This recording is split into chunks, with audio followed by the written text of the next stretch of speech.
Some new online games like Battlefield 6 require secure boot for anti-cheating purposes. Activating secure boot is normally very easy, and there are many simple guides to follow for your specific BIOS or motherboard model. However, if you activate secure boot in BIOS and find yourself stuck at the Windows recovery options screen when rebooting your computer, this solution might work for you.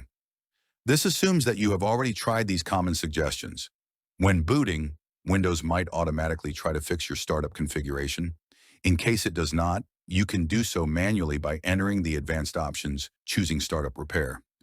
You will see that the repair fails and a log file is written to this location. Enter BIOS to either disable secure boot or set it to other OS instead of UEFI Windows so that you can boot properly. Open the log file and find any row that gives you an error code that is not 0x0. It will point you to a driver or system file that is either damaged or third-party. The file will likely reside in this folder. This file will prevent your computer from booting using secure boot. I recommend that you move this file to another location rather than deleting it. Now enter BIOS and reactivate secure boot. Does booting work now? Good. In case it does not, you will have to run Startup Repair so that you get a new log file and see which system file is failing this time.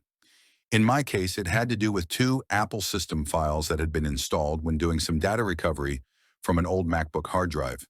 If this guide helped you, you could help others by adding comments if you had to do some extra steps. Please also include which files prevented you from booting.